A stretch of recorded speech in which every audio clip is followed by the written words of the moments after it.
झाली असती तर घाई केली असती का कोणी सरकारने सरकार आमचं नाहीये ना आता. कशाला उगाच आम्ही आलो असतो तर कशाला उगाच सुखाचे पेढे खायचे. जेव्हा आम्हाला कडुलिंब दिलंय तुम्ही खायला तर आता ते सगळं बसतो ना. अमित शहा आणि कोणाची हो झाली ना 2 मिनिटाची झाली. काय कारण अचानकपणे ते गावी निघून चाललेत. आज बैठक होणार होती. त्यांना मी विचारलं का अचानकपणाने गावी चालून जाऊ. ते म्हणाले मला जरा थकवा आलाय, खूप लोक भेटायला येतात त्यामुळे गावी चाललोय. सरकार म्हणतात की मुहूर्त नाहीये, पुढील 2 तारखेपर्यंत. बरोबर आहे. उद्या अमावस्या आहे. अमावस्येला कोण शपथविधी करतं काय? अमित शहा आणि सीएमची भेट झाली काल. ते फोटोमध्ये जास्त आनंदी दिसत नाहीये तर त्याबद्दल चर्चा सुरू झाली. बघा तुम्ही पत्रकार आहात, तुम्ही त्यांचा चेहरा दिवसातनं 10 वेळा बघता, त्यामुळे ते आनंदी आहेत की नाही हे तुम्हाला दिसतंय. मला तर काही दिसलं नाही. त्यांनी केस कापलेत, केसाला तेल लावलंय, त्याच्यामुळे तेल असं ते केस बसलेले आहेत. आता तुम्ही तुमच्या अँगलने बघता, मी माझ्या अँगलने बघीन. पण देवेंद्र फडणवीस सीएम झाले की तुम्हाला आनंद होईल की एकनाथ शिंदे सीएम झाले की? माझ्या आनंदाचं तुम्हाला का पडलंय? लोकप्रतिनिधी तुम्ही काय काळजी करू नका. मला कशाने आनंद होतोय ते मला माहितीये, पण मी तुम्हाला सांगणार नाही. त्यांची बॉडी लँग्वेज काय वाटते एकंदरीत तुम्ही आता भेट घेऊन? नाही त्यांची बॉडी लँग्वेज मला त्यांची बॉडी लँग्वेज मला बघायला मिळाली नाही कारण का ते खुर्चीवर बसले. आता खुर्चीवर बसल्यावरती बॉडी लँग्वेज दिसत नाही ना, चालताना दिसत. दादाचा आनंद जास्त दिसत होता काल फोटोमध्ये. कोणाचा? दादांचा. त्यांचा आनंद आणि काय त्या दुःखाचं हे मला काय समजत नाही. पण आता उपमुख्यमंत्री तुम्ही म्हटला होता की शिंदे तुम्हाला वेळ देतो, तुम्ही अनेकदा वेळ मागून पण मी दिलेली नाही. मी आज काय बोलायला घाबरतो की काय? नाही मला वेळ दिली त्यांनी. गर्दीत भेटायचे, मी काम सांगितलं हे बघ रे काम करून दे, कागज काय. आज मग मन की बात झाली का? आज मनमोकळी चर्चा झाली. संजय राऊतांचं म्हणणं आहे की दादा उपमुख्यमंत्रीच राहणार. तुम्हाला वाटतं का? सर विरोधी पक्षनेता कोण होणार असा सवाल वारंवार विचारला जातो. अमोल मिटकर यांनी काल ट्विट केलं होतं, जंगल में सन्नाटा छाया है, शेर पीछे आएगा. दिल्लीला बैठक सुरू असताना त्यांचे सूचक ट्विट होतं. त्यांचा सूचक ट्विट आणि त्याचा अर्थ त्यांना विचारा, मला माहिती.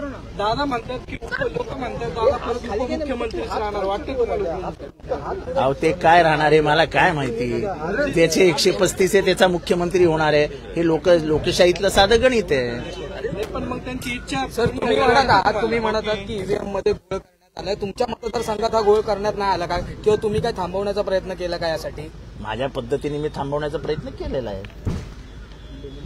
सर मोठा लढा उभारणार आहे विरोधक ईव्हीएम बद्दल. लढा ईव्हीएम बद्दल विरोधक नाही लढणार. ही जर लोकशाही पुढचे 100 वर्ष टिकवायची असेल, या देशाचा रशिया करायचा नसेल, या देशात पुतीनचा उदय होऊ द्यायचा नसेल आणि लोकशाही जी संविधानाने तुम्हाला दिलेली आहे ती टिकवायची असेल तर तुम्हाला ईव्हीएम विरुद्ध नाही, लोकशाही वाचवण्यासाठी ईसीआय विरुद्ध लढा द्यावा लागेल. 2019 ते 2024 मध्ये मतं वाढली किती? 5 लाख. किती? 5 लाख. आणि लोकसभेनंतर ते विधानसभेमध्ये वाढली किती? 46 लाख. किती? म्हणजे 5 वर्षात 5 लाख आणि 4 महिन्यात 46 लाख. 800 पट मतं वाढली. हे कधी शक्य असते का? कोणाची मतं कुठनं आली, कुठे गेली काही कळलं नाही. डिलीटेड डिलीटेड ऍडेड काही कोणाला ऑब्जेक्शन घ्यायला मार्ग नाही. काय नाही. इलेक्शन कमिशननी केलेला खेळ आहे. कारण का इलेक्शन कमिशनमध्ये जेव्हा तुम्ही चीफ जस्टिस ऑफ इंडियाला बाहेर काढलात, त्या निवड समितीवर असलेले चीफ जस्टिस जेव्हा बाहेर घालवले गेले तेव्हाच खरं तर यांचा कट लक्षात यायला हवा होता. विरोधी पक्षांना समजायला दिरंगाई झाली. हा कट फार आधीपासून शिजला होता. 2019 ते 2024च्या एकंदर मतदान नोंदणीची प्रक्रिया बघितली आणि हा लोकसभेची निवडणूक हरल्यानंतरची प्रक्रिया बघितली तर तुमच्या लक्षात येईल ह्याच्यात घोटाळा किती मोठा आहे. शेवटच्या 3 थांबावं. शेवटच्या 3 तासात मतदान वाढलेलं नाही. तुम्हाला मतदान कसं वाढतं हे सांगतो. 8 वाजता मतदान सुरू होतं. 9ला पहिल्या फेरीचं मतदान बाहेर पडतं. 9 ते 10 मध्ये मतदान होतं. 10 वाजतापर्यंत झालेलं मतदान जाहीर होतं. असं 11, 12, 13 1, 2, 3, 4, 5 पर्यंतचं मतदान ते जाहीर करून टाकतात आणि 5 ते 6चं मतदान ते असतं ते साधारण 7 वाजेस्तो त्यांनी जाहीर करावं असं अपेक्षा आहे आणि नेहमी तसं घडत आलेलं आहे. यावेळेस काय झालं 1 अमुक टक्के मतदान झालं आणि 11:30 वाजता त्या 5च्या मतदानामध्ये 7.83चा इन्क्रीज झाला. किती? 7.83%. म्हणजे 76 लाख मतं वाढली. कशी वाढू शकतात? 7 तास तुम्हाला लागतात कशाला? फक्त 5 ते 6 मध्ये किती मतदान झालं याची टक्केवारी मोजायची होती तर तुम्हाला 5 ते 6 मध्ये झालेल्या 1 तासाची मतदानाची टक्केवारी सगळी गणितं मांडायला 7 तास लागले कशाला? पण काही निकाल धक्कादायक आहेत की जिथं शक्य नव्हतं की हे इथं हे होतं. मी सांगितलं तुम्हाला. असे किती मतदारसंघ सांगू? किती ते मतदान एक आहे. मी तुम्हाला कराड उत्तर आणि सत्यजित पाटणकर आणि बाळासाहेब पाटलांचं मतदान सांगितलं. 90,935, 90,935 जे अशक्य आहे.